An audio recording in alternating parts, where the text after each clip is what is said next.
The morning sun streamed through the tall glass windows of JFK International Airport as Raj Patel tightened the strap of his worn military duffel bag. At 58 years old, his hair had turned salt and pepper, but he still carried himself with the discipline and posture from his 3 decades in the Indian Air Force. Today was special. After months of waiting, he was finally flying to San Francisco to meet his first grandchild. Flight 237 to San Francisco is now boarding passengers with small children and those needing special assistance, announced the gate agent. Raj checked his boarding pass one more time. He had splurged on this ticket, saving for months to make this trip possible. His knee ached slightly as he stood up, an old injury from his service days that bothered him during long periods of sitting. He planned to ask for an aisle seat to stretch his leg occasionally during the 6-hour flight. As passengers formed a line, Raj noticed a flight attendant watching him from near the jet bridge entrance. She wasn't looking at the other passengers the same way, and something about her gaze made him uncomfortable. He brushed the feeling aside, telling himself he was being overly sensitive. "Boarding pass and ID, please," said the gate agent with a warm smile. Raj handed over his documents. "Thank you for your service, Mr. Patel," the agent added, noticing the veteran's pin on his jacket lapel. "Thank you. It was an honor to serve," Raj replied with a humble nod. As he walked down the jet bridge, Raj felt a flutter of excitement. His daughter had sent pictures of baby Annika, but holding his grandchild would be completely different. In his bag were handcrafted gifts from India. A tiny silver anklet, hand-embroidered clothes, and a traditional blessing cloth that had been in their family for generations. When he stepped onto the plane, the flight attendant who had been watching him earlier stood at the entrance. Her name tag read Nancy. While she greeted other passengers with a smile, her expression hardened when Raj approached. "Boarding pass," she said flatly, without the hello or welcome aboard she had offered to others. Raj handed it over. "14C down that way," she said, pointing toward the middle of the plane without making eye contact. Raj nodded politely and continued down the aisle. When he reached row 14, he found a young couple sitting in seats A and B, with his assigned middle seat waiting between them. He placed his duffel bag down carefully and looked around. The plane was still mostly empty, with many rows completely vacant. "Excuse me," Raj said as he returned to the front where Nancy was chatting with another crew member. "I wonder if I might change to an aisle seat. I have an old knee injury and—" "All seat changes need to be processed at the gate," Nancy interrupted, loud enough that nearby passengers turned to look. "The flag is full." Raj glanced back at the nearly empty cabin. "I understand, but there seem to be many open seats." "Sir, you need to take your assigned seat now. You're blocking the boarding process," Nancy said sharply. An older gentleman who had witnessed the exchange spoke up. "There are plenty of empty seats. I can't see why." "Sir, this doesn't concern you," Nancy cut him off. Raj, not wanting to cause trouble, nodded politely. "I understand. Thank you anyway." As he walked back to his seat, he noticed several passengers watching with confused expressions. A woman in the row across from his leaned over as he sat down.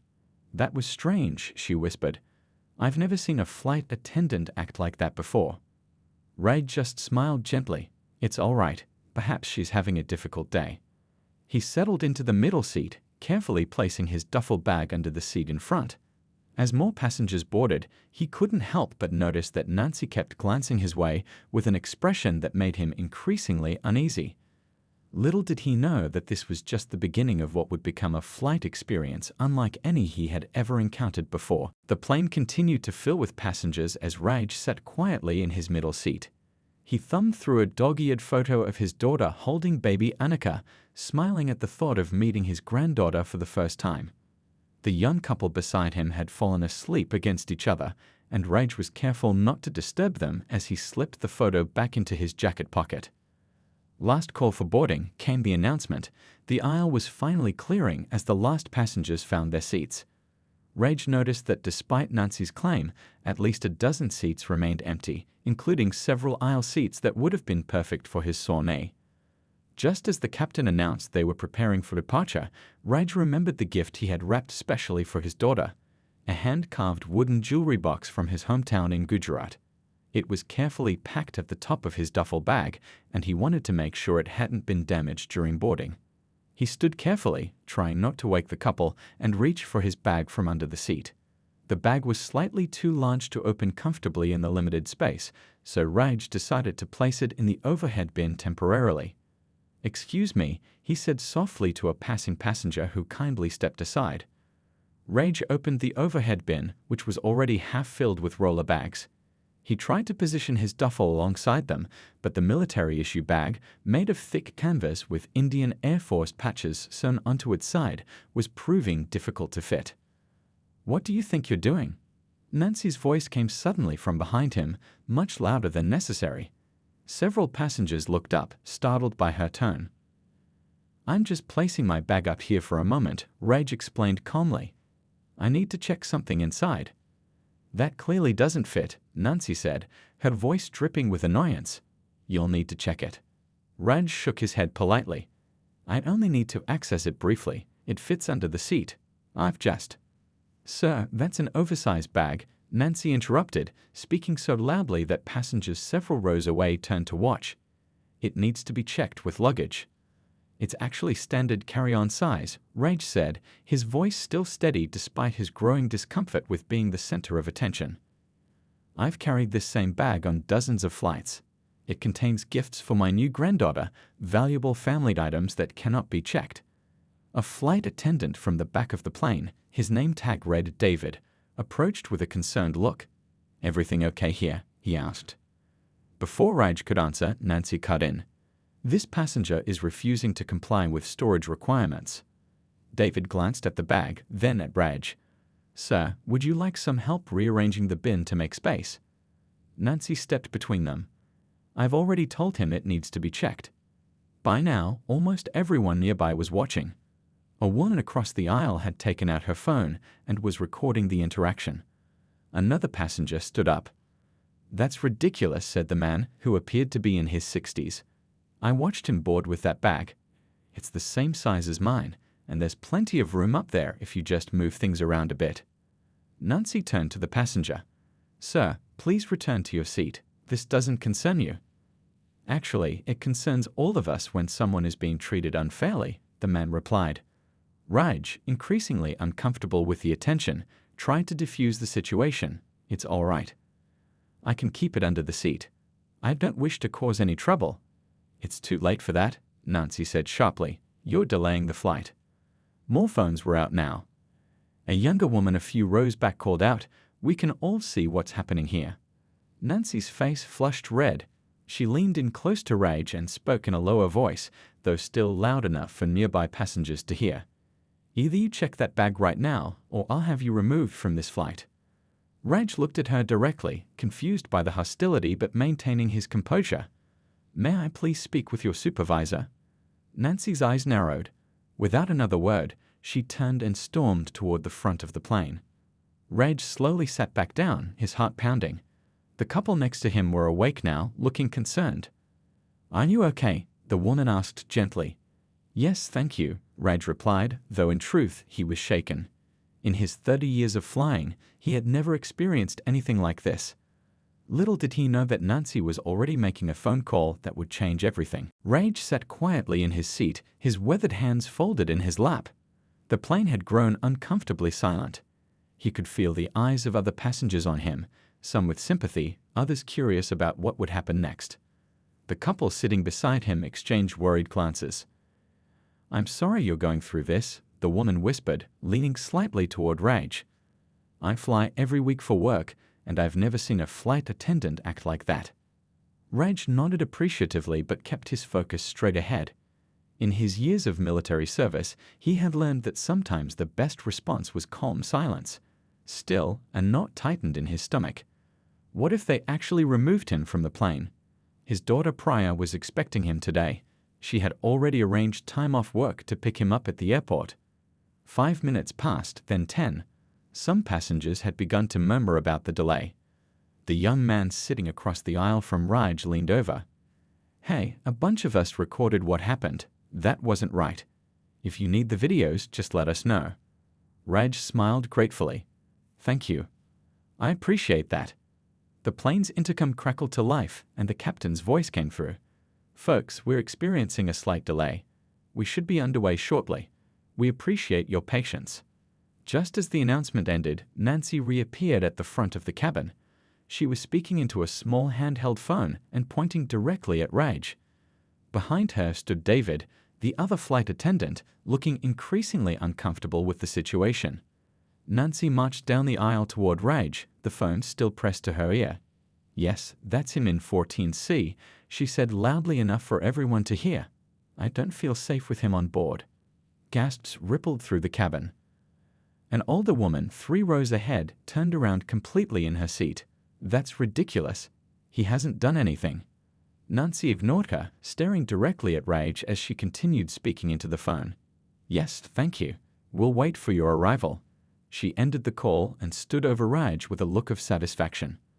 "Airport police are on their way," she announced, her voice carrying throughout the cabin. "You refused to comply with crew member instructions, which is a federal violation." The cabin erupted with voices. "That's not what happened. We all saw everything. This is outrageous." David approached cautiously. "Nancy, maybe we should discuss this privately." "No," she snapped.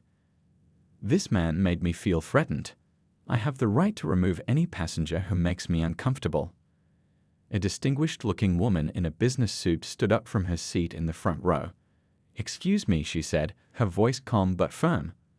"I'm Dr. Patel, no relation to this gentleman, but I'm a practicing attorney. What you're doing appears highly problematic." Nancy turned to her. "Ma'am, please return to your seat. This is a safety issue." "No, this is a discrimination issue," Dr. Patel replied evenly. "And there are at least a dozen witnesses with video evidence." As if on cue, several passengers held up their phones, indicating they had indeed recorded the interaction. Raj remained seated, his expression a mixture of confusion and concern. The sound of heavy footsteps came from the front of the plane. 2 airport police officers appeared in the aisle, walking toward them. "That's him," Nancy said immediately, pointing at Raj. The first officer, a stocky man with graying hair, looked at Raj. "Sir, we received a complaint about disruptive behavior. Can you tell me what happened?" Before Raj could answer, 3 passengers spoke up simultaneously. The officer raised his hand. "One at a time, please." Dr. Patel stepped forward. "Officer, I believe there's been a misunderstanding. This gentleman has remained calm and respectful throughout this entire incident. It's the flight attendant who has been behaving inappropriately. Many of us have video evidence to support this." The younger passenger across from Raj held up his phone. "I recorded everything, sir. He didn't do anything wrong." The second officer, a woman with a serious expression, turned to her partner. "We should review the footage." Nancy's confident expression began to falter as she realized the situation wasn't going as she had planned. The officers moved to the side of the aisle to view the recordings on passengers' phones. No one noticed the airline's ground supervisor boarding the plane until she was already halfway down the aisle. A hush fell over the cabin as a woman in a crisp navy uniform with gold pins walked purposefully down the aisle. Her name tag read, "Ms. Rivera, Ground Supervisor." She carried herself with authority, and even Nancy straightened up when she saw her. "What's the situation here?" Ms. Rivera asked, her eyes moving between the police officers Nancy and Raj, who remained seated. The older police officer stepped forward. "We were called about a disruptive passenger, but we're getting conflicting accounts of what happened." "He refused to follow safety instructions," Nancy said quickly. "And when I addressed it, he became confrontational." Murmurs of disagreement rippled through the cabin. The young man across from Raj held up his phone again. "That's not true. I recorded everything." Ms. Rivera nodded. "Let me see." She watched the video carefully, her expression giving nothing away. When it ended, she turned to the second officer. "Have you seen this?" "Yes, ma'am," the female officer replied. "And others as well. We've reviewed 3 different recordings so far." Dr. Patel stepped forward again. "As I explained to the officers, this gentleman has been nothing but calm and respectful. The videos clearly show that." Ms. Rivera looked directly at Raj for the first time. "Sir, may I ask your name?" "Raj Patel," he answered quietly. "I'm traveling to San Francisco to meet my first grandchild." Ms. Rivera nodded, then turned to Nancy. "I'd like to speak with you privately." Nancy's face flushed. "There's nothing to discuss. He violated federal aviation regulations by—" "Nancy," Ms. Rivera cut in firmly. "Front of the cabin. Now." As they moved toward the cockpit door, the entire plane seemed to hold its breath. David, the other flight attendant, approached Raj. "Sir, I want to apologize for this experience," he said softly. "This isn't how we treat our passengers." Raj nodded appreciatively. "Thank you." The officers continued collecting statements from nearby passengers. A woman 2 rows behind handed over her phone. "I started recording when I heard her raise her voice the first time. The way she singled him out from the beginning wasn't right." The older officer nodded. "Thank you, ma'am. We're getting a clearer picture now." Near the front of the plane, the conversation between Ms. Rivera and Nancy was becoming heated. Though they spoke in hushed tones, Nancy's gestures grew increasingly agitated.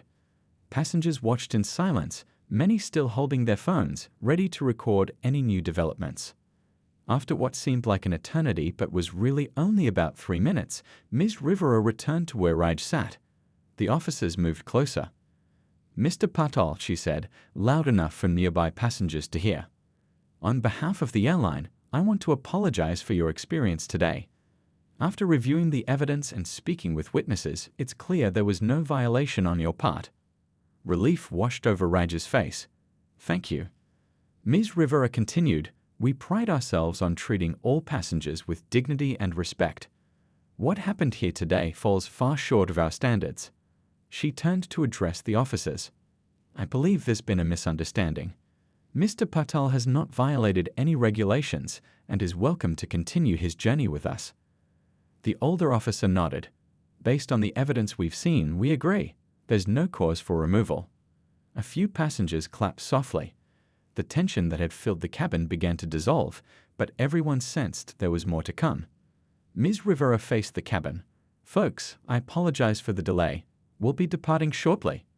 She turned back toward the front where Nancy stood watching, arms crossed defensively. Ms. Rivera gestured for her to come over. Nancy hesitated, then slowly made her way back down the aisle. "Nancy," Ms. Rivera said, her voice professional but cold, "please collect your personal belongings. You will not be working this flight." A collective gasp went through the cabin. Nancy's eyes widened. "What? You can't be serious." "I am completely serious," Ms. Rivera replied evenly. "Your behavior today requires immediate review. Another crew member is already on the way to replace you." Nancy's face turned an alarming shade of red. "This is outrageous. I was just doing my job." "No," Ms. Rivera countered firmly, "you weren't. Now, please exit the aircraft." For a moment, it seemed like Nancy might refuse.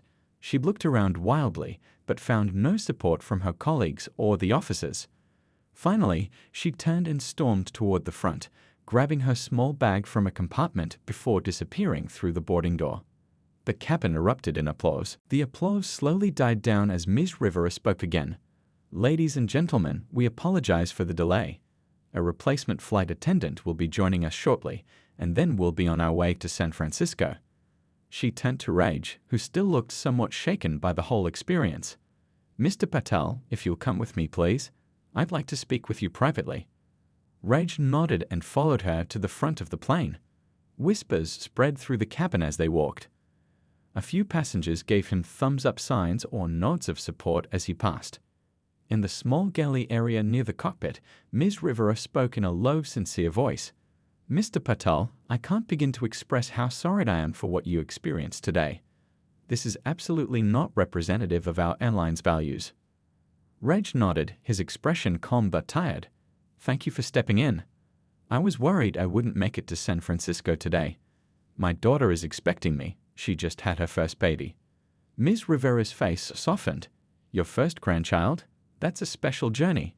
Well, we're going to make sure the rest of your flight is comfortable." She paused, looking thoughtful. "Would you be more comfortable in first class? We have a seat available." Raj's eyes widened slightly. "That's very kind, but not necessary." "I insist," she said firmly. "And of course, there will be no issues with your bag. David will make sure it's properly stored." As they spoke, a new flight attendant, a middle-aged man with a friendly smile, boarded the plane. He greeted Ms. Rivera with a nod before beginning his pre-flight preparations. When Raj returned to his seat to collect his belongings, the couple sitting next to him looked up. "Are you okay?" the woman asked. "Yes, thank you," Raj replied. "They're moving me to another seat." The young man across the aisle spoke up. "Hey, I sent you that video, just in case you need it later." He showed Raj his phone screen with an email sent to the address Raj had given him earlier. "Thank you," Raj said, genuinely touched by the support from these strangers. "All of you, thank you." David appeared with a warm smile. "Mr. Patel, your seat is ready. May I help with your bag?" Together they moved to the front of the plane, where a spacious first-class seat awaited. As Raj settled in, the captain's voice came over the intercom. "Folks, this is Captain Wilson speaking.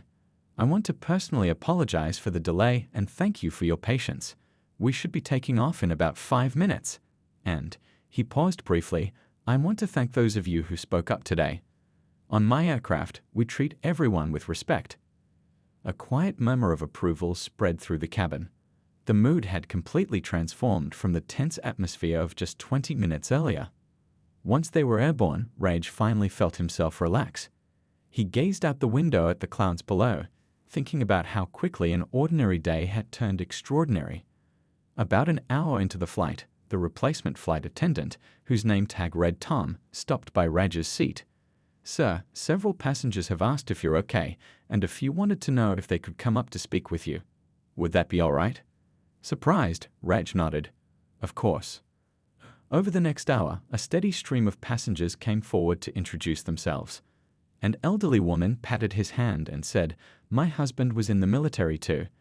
I know he would have been proud of how you handled yourself." A young mother with a sleeping baby in her arms told him, "You reminded me of my father, always so dignified, even when people are unkind." The businessman from first class confided, "I travel every week and see how flight attendants treat people who look different. What happened to you today happens too often, but not usually with so many people willing to step up." Dr. Patel from earlier stopped by as well. "If you need any help filing a formal complaint, I'd be happy to assist. That kind of behavior shouldn't go unaddressed." By the time they began their descent into San Francisco, Raj had collected a dozen business cards and phone numbers from people offering support or simply friendship. What had begun as one of the most uncomfortable experiences of his life had somehow transformed into something unexpectedly beautiful, a reminder that for every person who judges unfairly, there are many more willing to stand for what's right. As the plane touched down, Raj's thoughts turned to his daughter and new granddaughter waiting for him. He had quite a story to tell them. The plane landed smoothly at San Francisco International Airport. As passengers began gathering their belongings, many nodded or smiled at Raj. The sense of camaraderie that had developed during the flight hung in the air like a warm blanket. "Ladies and gentlemen, welcome to San Francisco," announced Tom, the replacement flight attendant.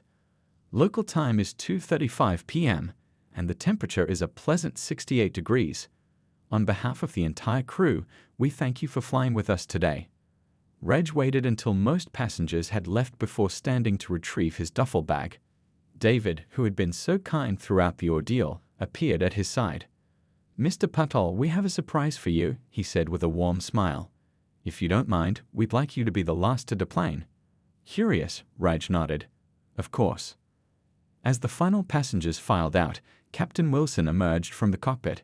He was a tall man with salt and pepper hair and kind eyes that crinkled at the corners. "Mr. Patel," he said, extending his hand, "I wanted to meet you personally. In my 30 years of flying, I've never had a crew member removed mid-flight.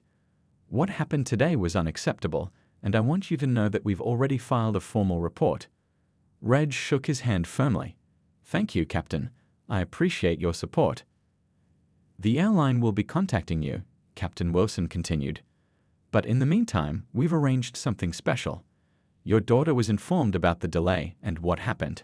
She's waiting for you at the gate." Raj's eyes widened. "She brought the baby to the airport?" David smiled. "She said nothing would keep her from being here with your first grandchild." As Raj walked through the jet bridge, his heart raced with anticipation. The incident with Nancy now seemed distant, overshadowed by the excitement of meeting his granddaughter for the first time. At the gate, a small crowd had gathered. As Raj emerged, he immediately spotted his daughter Priya, cradling a tiny bundle wrapped in a pink blanket. Her eyes lit up when she saw him. "Papa," she called out, moving forward with tears in her eyes. Raj rushed to her, embracing both her and the baby carefully. "My dear Priya," he whispered, his voice thick with emotion. "And this must be little Annika." "Yes," Priya said, gently shifting the blanket to reveal a sleeping infant with delicate features and a tuft of dark hair. "Your granddaughter has been waiting to meet you." Raj gazed down at the tiny face, his heart swelling. "She's perfect," he whispered. To his surprise, several passengers from the flight had lingered, watching the reunion with smiles on their faces. The young man who had recorded the incident approached cautiously. "Is this your family?" he asked. "We wanted to see the happy ending to your journey." Raj nodded, too moved to speak. Priya looked confused. "Papa, what's going on?" "The airline called and said there was an incident on your flight." "It's a long story," Raj replied. "These kind people stood up for me when I needed help."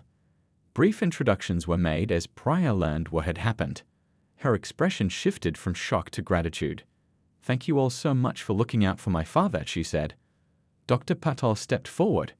"Your father maintained his dignity throughout an incredibly difficult situation. You should be very proud." "I've always been proud of him," Priya said, blinking back tears. "He taught me what real strength looks like." Little Annika chose that moment to wake up, her tiny eyes blinking open. Without hesitation, Priya placed her in Raj's arms. "Here, Papa, hold your granddaughter." The world seemed to shrink down to just this moment, Raj holding the next generation of his family, surrounded by strangers who had become friends in the span of a few hours. The weight of the baby in his arms washed away the last traces of the day's tension. "You have quite a story to tell her when she's older," the elderly woman from the flight commented with a smile. "Yes," Raj agreed, gently touching Annika's cheek. "A story about how sometimes difficult moments can lead to beautiful endings." As the impromptu gathering began to disperse, passengers heading to baggage claim or connecting flights, Raj walked with his daughter toward the exit, his precious granddaughter secure in his arms. The journey had been far from what he expected, but the destination, this moment of family connection, was everything he had hoped for and more. 2 weeks passed quickly as Raj settled into life at his daughter's home in San Francisco. The days were filled with the gentle rhythms of new parenthood, midnight feedings, afternoon naps, and countless photos of Annika's tiniest movements. Raj treasured every moment, helping Priya and her husband whenever possible. One morning, as Raj sat in the sunny kitchen cradling Annika while Priya prepared breakfast, his phone buzzed with an email notification. He carefully shifted the baby to read it. "Papa, what is it?" Priya asked, noticing his surprised expression. "It's from the airline," Raj said, scanning the message. "They want to speak with me." An hour later, Raj sat in the living room with his phone on speaker. On the other end was the airline's customer relations director and their chief diversity officer. "Mr. Patel, first and foremost, we want to extend our deepest apologies for your experience," the director began. "We've completed our investigation into the incident." Raj listened as they explained that Nancy had been terminated from her position. This wasn't her first complaint, they revealed, but it was certainly her last. More importantly, they shared that her actions had sparked a company-wide review of training procedures. "The videos recorded by other passengers were eye-opening for our leadership team," the diversity officer explained. "Sometimes it takes seeing something this clearly to recognize a problem that's been overlooked." What they said next surprised Raj even more. "We'd like to offer you a lifetime of free companion tickets, Mr. Patel. Whenever you fly with us in the future, you can bring someone with you at no cost." "That's very generous," Raj replied, humbled by the offer. "There's one more thing," the director added. "We're revamping our cultural sensitivity training program for all flight staff. We'd be honored if you would consider consulting with us on this initiative. Your perspective as both a veteran and someone who experienced discrimination firsthand would be invaluable."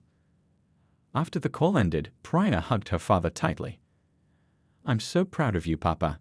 You're turning something painful into a chance to help others." Over the next few days, Raj received dozens of emails and messages. The video of the incident had gone viral online, with millions of views across social media platforms. News outlets had picked up the story, running headlines like "Veteran faces discrimination," "Passengers rally around him," and "Flight attendant removed after targeting Indian passenger." What touched Raj most were the personal messages. Veterans from around the country reached out with stories of similar experiences. People of Indian descent shared how they too had faced prejudice while traveling.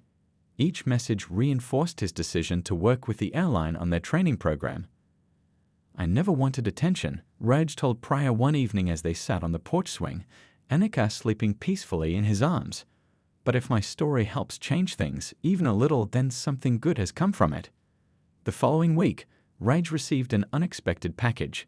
Inside was a handmade card signed by over 50 airline employees, each adding personal notes of support and apology. There was also a tiny pilot's wings pin for Anika and a beautiful traditional Indian silver anklet. The note attached read, "For your granddaughter, so she'll always remember that her grandfather helped change our airline for the better.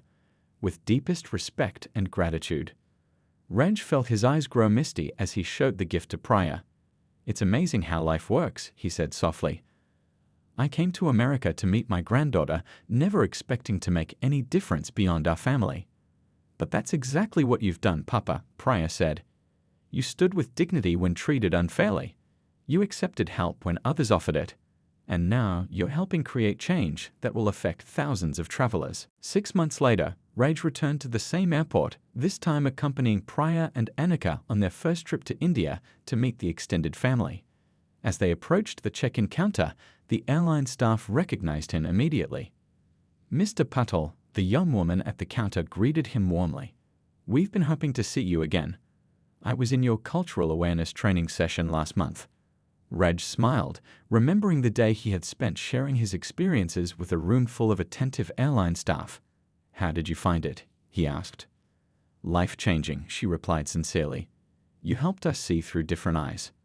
As they boarded the plane to begin the long journey to India, a flight attendant quietly upgraded their entire row to business class.